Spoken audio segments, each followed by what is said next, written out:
Hey, this episode was filmed during the COVID pandemic, so for the safety of our cast, everyone is seated 6 feet apart. Also, this series is for information and entertainment purposes only. It isn't intended to be a substitute for professional medical advice, diagnosis, or treatment, so don't delay or disregard professional medical advice based on the information provided. And, as always, if this is a medical emergency, dial 911.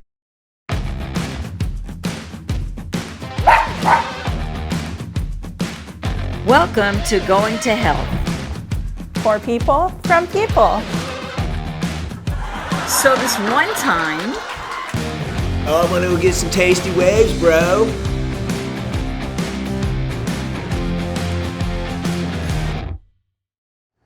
You know, I taught for years, and I taught at the college level. There would be students who worked full-time and they went to school, and I'd be teaching and I'd see them go, and they started nodding off. And somebody said, well, it just has to do with your biological clock.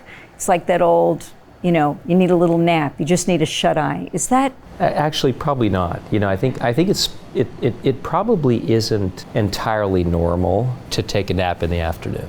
We're not really designed to do that. But if you're falling asleep in the middle of a lecture, etc., there's a higher propensity you're going to have a sleep disturbance than if you're wide awake and fresh and taking notes and you're on your computer. So I think it's a vastly different scenario. So I think if you're fatigued and you fall asleep and you're tired in the middle of a lecture, you really should consider that maybe there is some underlying sleep disturbance. And the beauty of a sleep study is you simply test yourself and see how and what the parameters are, and if there are certain abnormalities, you can correct them. I know I've been diagnosed with ADD. Would that be something that also may, as a cause of perhaps why I don't get a good night's sleep? I think you bring up a really important point. The first question I'd ask you, if you've had that diagnosis, did you ever have a sleep study done so far? I have not. It's a very personal journey for people that have ADD or ADHD, and it is often one that sleep testing hasn't been done. And let me sort of share with you why this is so important. ADHD or ADD is a very common diagnosis today in children. We see this all the time, and we see it in a real rise over the past generation. And this is a bit of a bold statement, but every child under the age of full maturity of their facial skeleton really should be sleep tested. Even though people would say, well, only if they're symptomatic, I actually believe it should be more universal testing. If a child has apnea, it's usually on the basis of large tonsils, and most of them haven't had their tonsils out, or it could be related to a small jaw condition or some other issue. You still have the opportunity in a young child that the jaw and the facial structures are plastic, they're mobile. So the orthodontist can actually give you various different orthodontic appliances to move the facial structure forward and wider to improve the airway.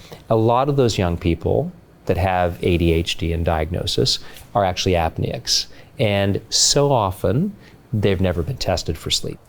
So that's interesting, kind of in summary, that you've seen that sleep can actually maybe cause some attention deficit disorders? Yeah, I think if you think of your own life for just a moment and say, okay, what sleep apnea is I wake up X number of times an hour. You may not know you're waking up, but let's say the number is 30.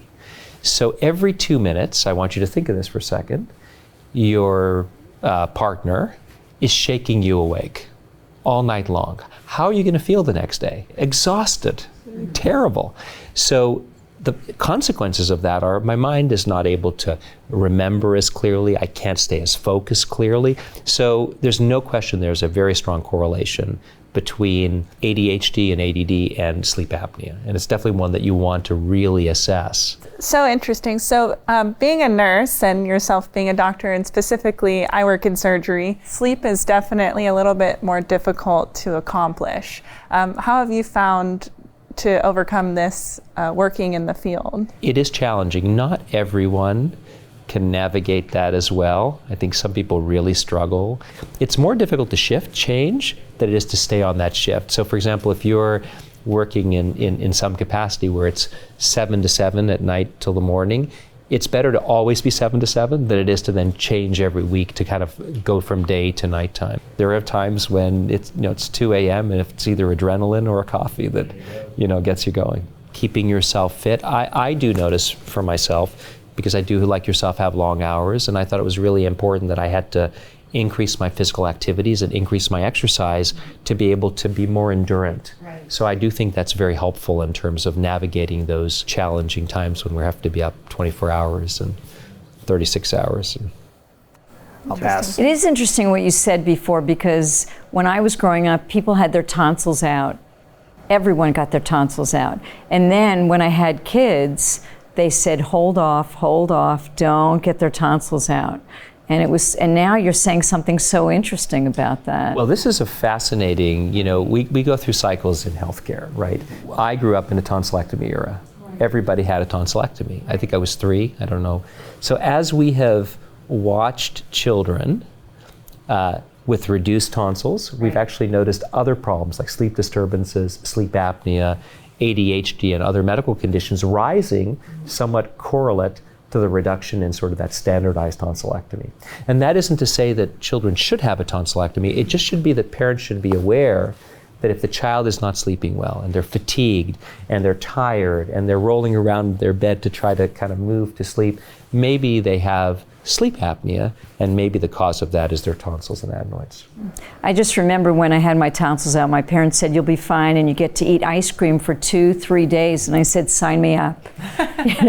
Watermelon juice, that is the key. That's a good one. Watermelon juice is a good pearl. So can you share a little bit about what you and your practice are doing to look into how to improve the quality of sleep in America? We really need to look at sleep not as a disease, apnea, but we need to look at it as first a biological part of our lives. We need to have routines, right? It's one of the most important things that if my routine is 11 o'clock, right, it should be 11 o'clock, not right. 10 and 4 and 2. One of the biggest challenges we have today is that everybody loves to be on their cell phone. And it's been well established that triggers intellectually a lot of challenges before we go to sleep. Right. So we should take a pause and say, for 2 hours before we go to bed or 1 hour before we go to bed, just don't do that. And if you're going to, remember you've got a blue light filter on a lot of this equipment that really helps you with that. Alcohol, actually, interestingly enough, worsens the tone in the throat, worsens sleep patterns. And again, alcohol, perhaps within 4 hours of going to bed is probably not optimal as well. Elevation, if you think about it simply, if you elevate yourself, you're not going to snore as loud. Snoring is an obstruction. Right. We know people are generally better on, or worse rather, on their back. So you can use a device. There's many available on any platform you want to help you sleep in those areas. But most importantly, if you're not sleeping well and it's consistent, you need to think of a sleep study, because it will assess all the different parameters of sleep and help guide you in terms of why you're not sleeping well.